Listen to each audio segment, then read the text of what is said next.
Hey everyone, welcome back. Today we're taking a deep dive into financial planning, specifically goal setting. We're drawing insights from a podcast episode. It was called Setting Goals for Financial Planning, I believe. Yep, that's the one. And what really stuck with me from that episode was the road trip analogy.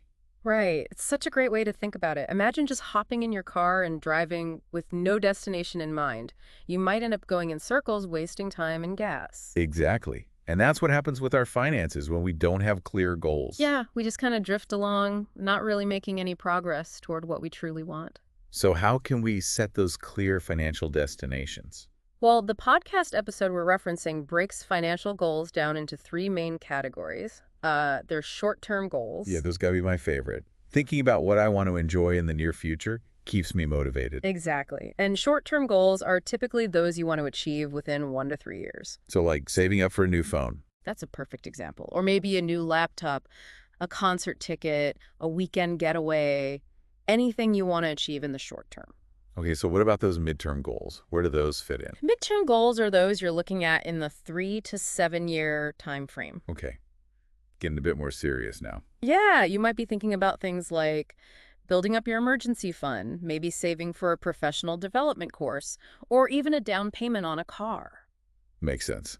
So those are the goals that bridge the gap between short-term wants and those big long-term dreams. Right. Speaking of long-term dreams, those are the goals that are 7 or more years away. Ah, yes, the big ones. Now we're talking master's degrees, houses, early retirement. Exactly. It could be anything that requires significant time and planning. And the podcast episode does a great job of making this all feel more tangible with a real-life example. Right. They introduce us to Parv, a university student who wants to save up for a professional certification course. Okay, Barv, he's got big goals. And the episode really emphasizes the importance of making your goals specific, just like Parv does. Yeah. He doesn't just say, I want to save money. He sets a clear target. He wants to save $1,020,000. That's great. And he also gives himself a realistic deadline, right? He wants to hit that savings goal in 2 years. Yep. And they point out that as a student, it makes sense for Parv to prioritize those short and midterm goals before going all in on those big long-term aspirations. Totally. You got to walk before you can run, as they say. So Parv's got his specific goal and his timeline, but how does he actually make it happen? Well, he breaks it down into manageable chunks, right? Parv decides to save $5,000 every month. That feels much more doable than trying to come up with the whole $1,020,000 all at once. Okay, makes sense. And does he just, like, stash that cash under his mattress? Not quite. The episode talks about his investment strategy, and it's pretty interesting. Ooh, tell me more. So Parv splits his savings. He puts $3,000 each month into a fixed deposit, which is a low-risk way to save money and earn a fixed interest rate. It's like a super safe, predictable way to grow his money slowly and steadily, perfect for those short-term needs. Exactly. And then the remaining $2,000 each month, he invests in mutual funds. Now, I know mutual funds can be a bit, well, confusing to some folks. Could you break that down for our listeners? Sure. Mutual funds basically pool money from multiple investors and use that money to buy a diverse range of assets like stocks and bonds.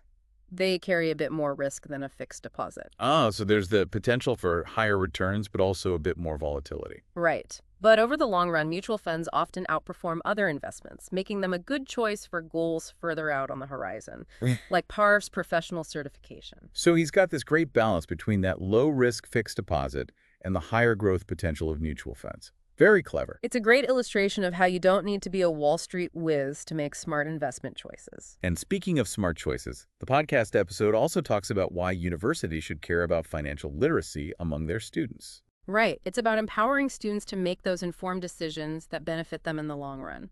So it's not just about individual success. It's about equipping students with the tools they need to navigate the real world. Exactly. And those real-world financial skills are invaluable no matter what career path students choose to pursue. It's truly a superpower they can take with them anywhere they go. I'm really struck by how Parv's story makes financial planning feel more relatable and less intimidating.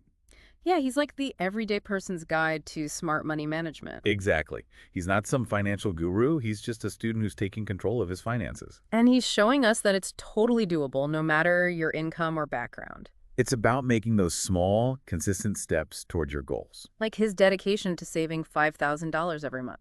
Right. And his investment approach really stood out to me, too. Yeah, that fixed deposit and mutual fund combo. It's like he's found that sweet spot between safety and growth. Exactly.